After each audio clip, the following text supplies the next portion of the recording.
So hi folks, welcome back to Signature Customs. I'm John on a wet and windy day here in the UK. We've had a bit of a break for the last couple of weeks doing a couple of iron finds, but this week you'll be very pleased to know we are back on the Rolls-Royce with the aero-engine, so the Rolls-Royce Aero Special. Where we left off, very simply, I was tinkering about with the grille in essence to be able to get the grille mounted onto the front of the car. Lots of cleaning out, lots of weight saving, etc.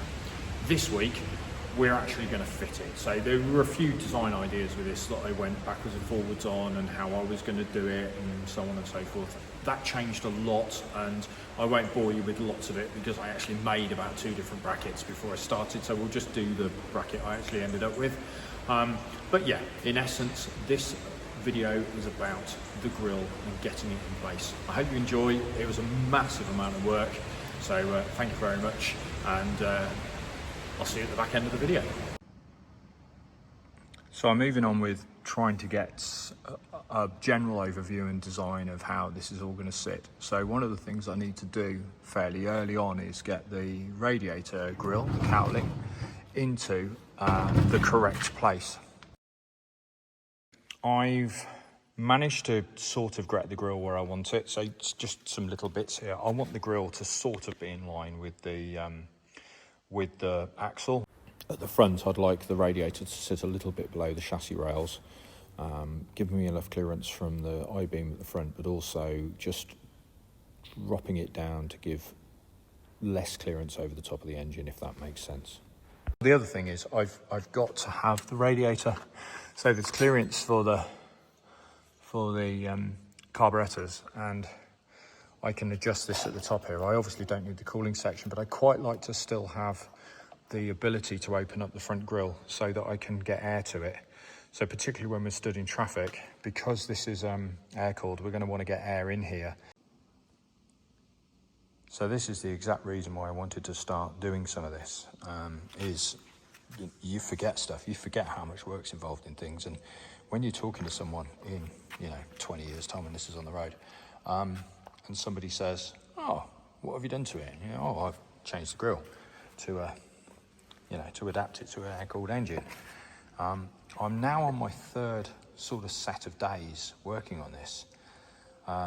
One to clear all the coils out of it, the cooling section out of it, and then yesterday doing some very rudimentary designs and offer-ups, and then basically just stripping all the solder out so it's not got solder in it anywhere. I've still actually got to work out exactly how I'm going to attach it to the car. I've still got to then make it, get rid of the spout for the water, because we don't need that, although I do want to keep the opening grills. The reason for that are fairly obviously to let air through. I'm going to want to neaten this bottom up because you can see that, so I'm going to have to make something to go in there. And this is all solid brass. So, when people say, "What have you done?" and you go, "Oh, I changed the grille," it's a little bit different, especially if Rolls-Royce give me a cease and desist and I can't use it.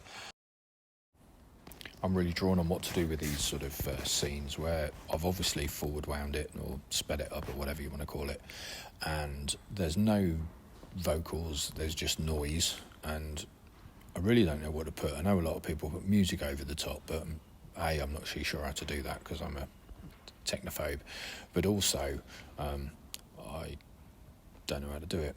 Anyway, if anybody's got any comments on how that would be improved in terms of watchability, please come back to me and let me know. I'd be really interested to hear.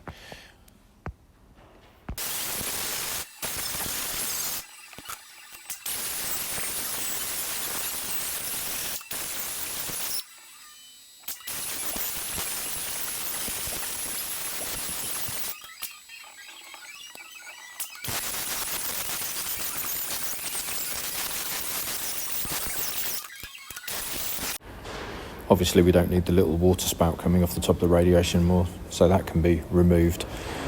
I'm just keeping the mounts for the grille opening mechanism, which I've mentioned God knows how many times, and also just a little tab at the top which gives me a mount to run a connection from the top of the radiator back to the bulkhead. Other than that, just doing sketchy things with an angle grinder.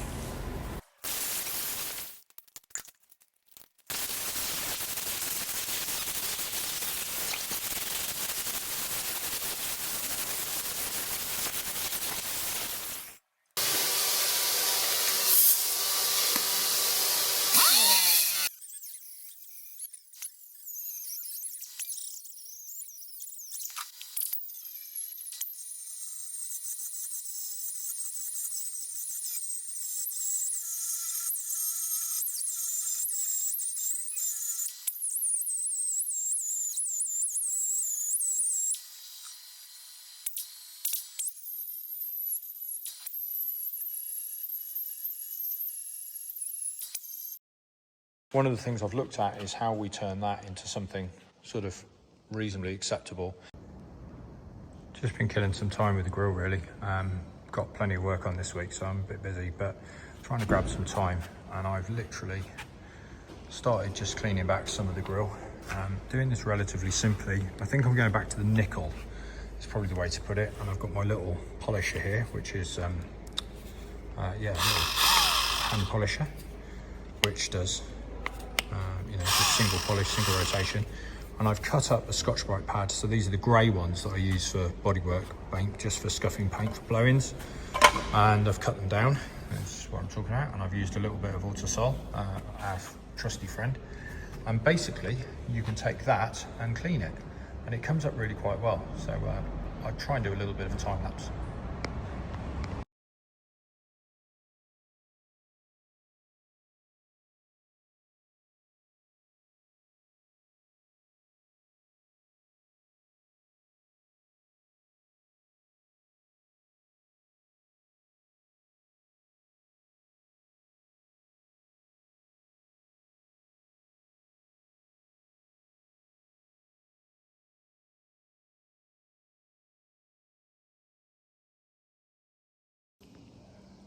Not sure how well you can see that coming up. One thing I have noticed is we've got a dent here, and we've also got a little cut here, which I'm going to have to clean up. So I'm guessing this is nickel. So if anybody can think of something or tell me what I need to use in terms of filler rod to TIG that up, that would be great, because I don't really want that there like that. What I would also say is that this stuff, when it comes off, produces a horrible fine dust which really gets everywhere, so don't do that. And secondly, boy does it get through Autosol quickly. I must have had that tube for a year, maybe 2, and yeah, I think I've used a tube already just doing this. But there we go. So you can see the idea. I'm not too sure of the overall finish. Obviously at the moment I've got some swirl marks in there. I want to get rid of those, but I don't want it really, really bright and shiny. If I do the bodywork in aluminium and it stays aluminium, I think it will be brushed. I can't see it being polished, so just because I think it's just too big to be polished. But yeah, it will all work out, I'm sure. So onto the brackets at last. As you can see, I've made a little template of what I want to do on the side of the chassis, and I've got some nice 10 by 150 plate, so I'm just cutting that up, marking it up, ready to proceed. I've made a second one of these, and this again is just going to have these marked out on it. I've got a bit of a plan in my head as to how this is going to work and how this is going to look, and hopefully I'll be able to translate that into something for you to see. These in essence will become the 2 bases, and these 2 will become the layer above. So they'll sort of fit like this and be shaped, welded together and shaped. These 2 have got a centre piece in, and this will in fact become part of the upright for the radiator cowl to actually hold the radiator in place. So now I've got to cut through here really really steady, which is actually quite difficult.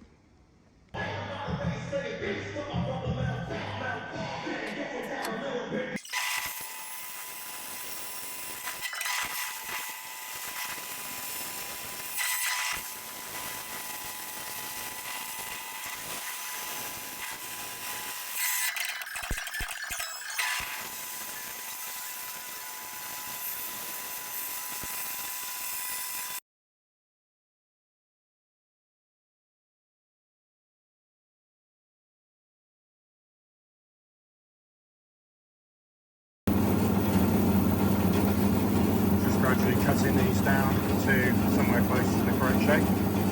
I've more or less got 4 of these to make. So I've got bottom 2 pieces roughly in place, and I've made what will probably be an upright.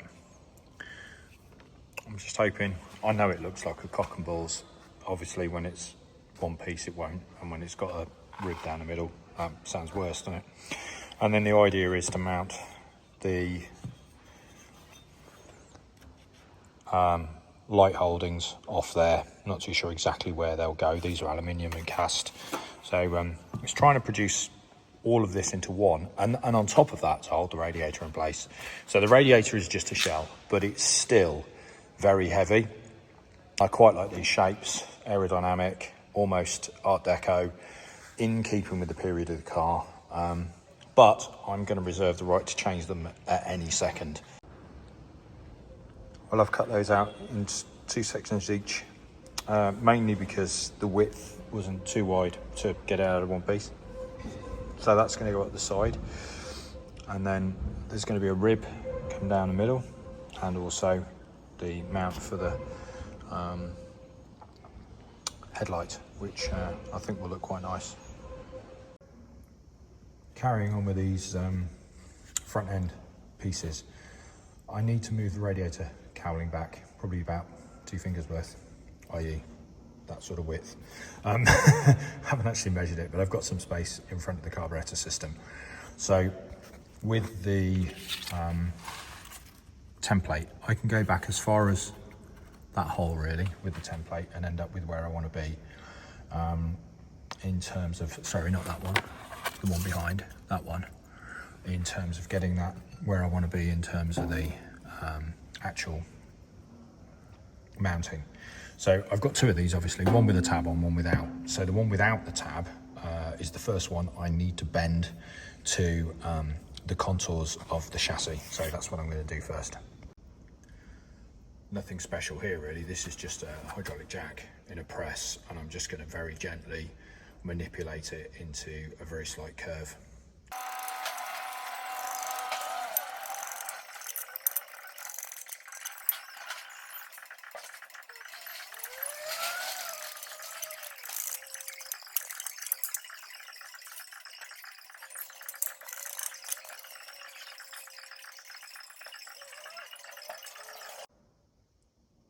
So I've managed to manipulate it round. I'm quite happy with that in terms of a curve, and if you compare it to the other one, you can see just how much it's curved. So now I've got to get the one above it to match.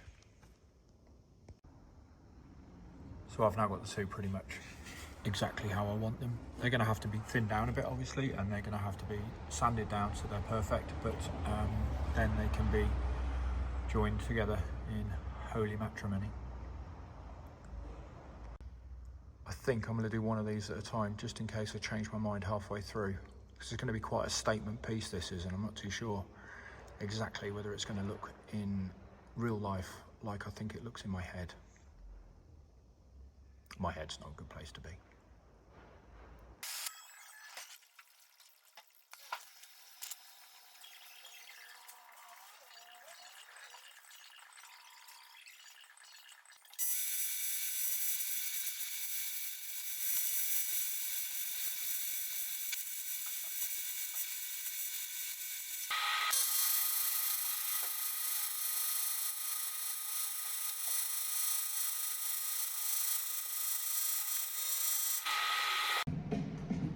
So I had a little join of this together. I've gone down the smooth side, if you like. I've got a 170 amp TIG welder, and I think it's right on the limit to what it will physically melt, and it's certainly struggling with startup. So startup here was really horrible, and then again here I had a bit of a horrible mess as well. But then once I got into it, it wasn't too bad. I got a couple of holes in there, but it's not structural in any way, shape or form. It's just literally pretty, or not pretty as the case may be. So I'm just gonna get this flat again, and then I can start moulding the rest of it before welding that up. Quite pleased with that. I mean, you know, I never welded aluminium until this morning. Hopefully by the time we get to the 7,421 I might be able to get some decent welding going on. I think that's probably the best weld I've done so far on Ali. I appreciate it's far too thick, and I think it's probably because I've managed to get it hot enough to physically melt, because I've already done the other side, which looks a bit terrible. So I'm just going to go over the other side again, give it a clean and go over the other side again. But yeah, I've had to join these 2 together. It's not ideal, but here we go. So this got delivered yesterday, nice big linishing machine, 16-inch on one side. And although I need a new belt, it's 150 by 1600 on the other. just makes this job so much easier. Again, Facebook Marketplace to the rescue.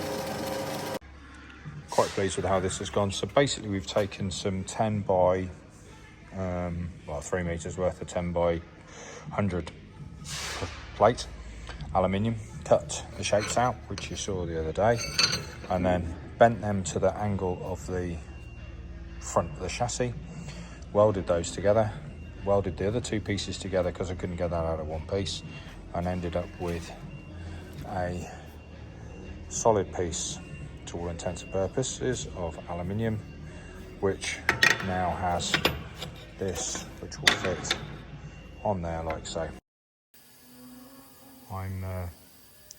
I haven't showed you the welding because, to be honest, I'm quite embarrassed. So anyway, I've managed to clean up the join here, and we've got the 3 holes here where the domes will go. We'll have another one here and another one here, and then we'll have some mounts further up as well. I want to try and make this look cast rather than looking like sheet, so I'm going to put a couple of ribs in here as if we were casting, probably a different height, but I'm going to experiment with that in a minute, and then we can go from there. I'm trying to make this look cast, so I've got to do both the same. They're both welded up. This one just happens to have been cleaned. So I'm not going to pretend I haven't struggled with this. I really have, and this is way beyond the limits of both my ability and also the welder's ability. It's a 170 amp welder, and I'm trying to weld 10mm aluminium plate, and it's just not having it. I've managed to get the corners in, but I'm really struggling with this, so I think I might leave this for somebody else to do. But in essence, I've got my uprights, and they look like so. What I've then done is I've managed to weld one of them up, but I'm not going to pretend it looks nice. And then what I'm basically doing now is hitting it with a needle thing, and getting it to look cast, which is the way I wanted it in the first place. So we're trying to go from this to something like this. Okay, hopefully that makes sense.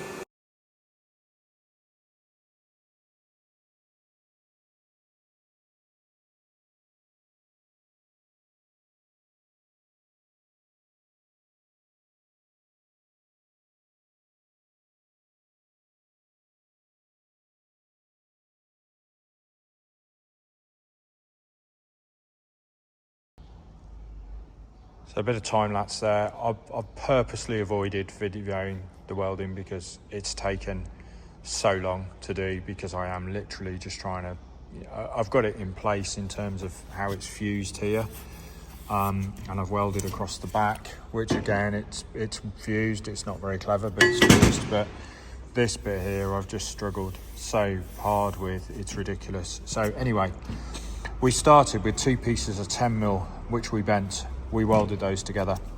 Then we put a back plate on, which we've got exactly the same sizing. And then I decided to put a fillet in it.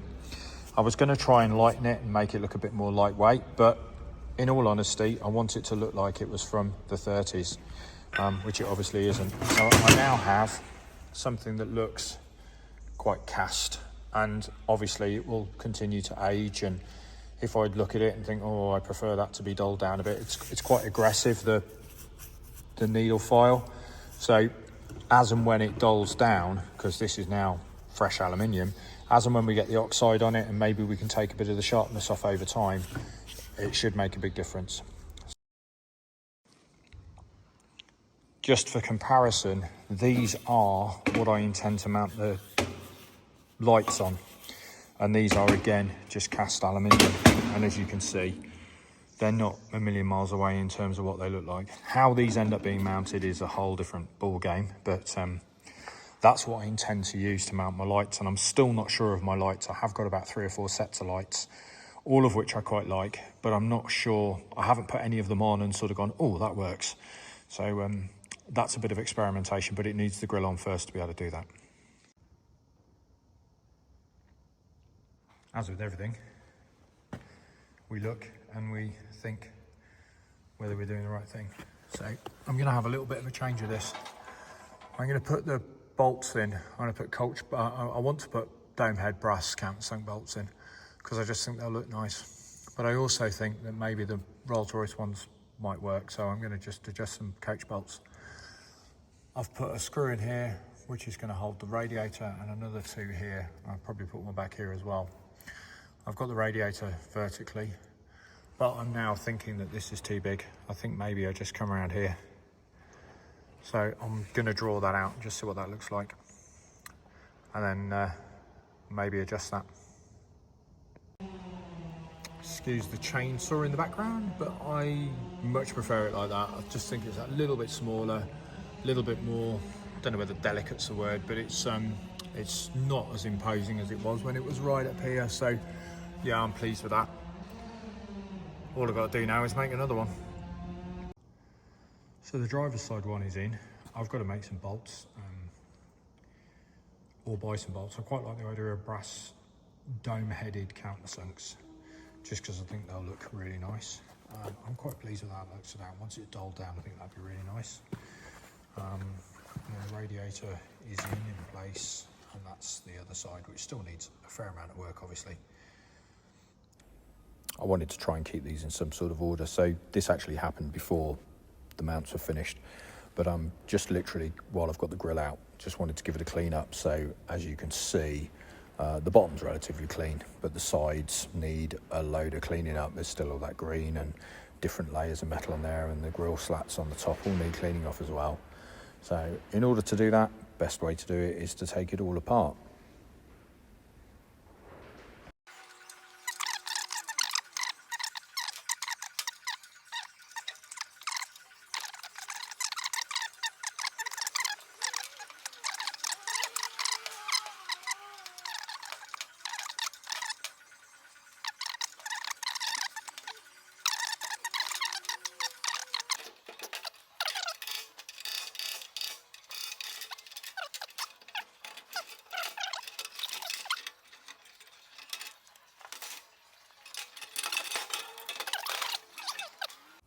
With the slats removed, you can see this top section, which is just amazing engineering. But now that's all taken out, it's time to strip those apart, so we end up with the individual slats going down from top to bottom, and also end up with the mechanisms for the rotation.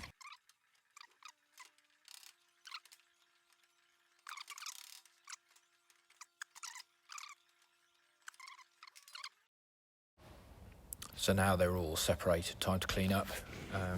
Phosphoric acid, hydrochloric acid, wire brush, Scotch-Brite and a cloth, and just work through each individual one. I've only done the outside at this point. I've not really tried to finesse this. I just wanted to get, a move forwards. So now it's all mounted. It's in the right place, left to right. It's in the right place from a height point of view as far as I'm concerned. I've got a little bit of clearance above the engine, but not masses. And I've got clearance underneath. And it's in the right position in relation to the front axle, which again I'm really, really pleased about. Haven't quite finished the passenger side mount. I'm going to need to get somebody else to just have a weld up of that bracket. I've got all the clearances to the carburettor, all the clearances that allow me to open the grills as and when I sort that mechanism out. So I really think that's a step in the right direction. Next on is heading towards the middle, which basically is the bulkhead and possibly the gearbox. So there we go. I think that wraps up another episode. So thank you very much for watching. We've got the grill in place. We've got the mounts in place. We've got the clearances we want. We've got it sitting how we want. Perfect end, really. Next week, we will be moving on to the bulkhead, getting that in position.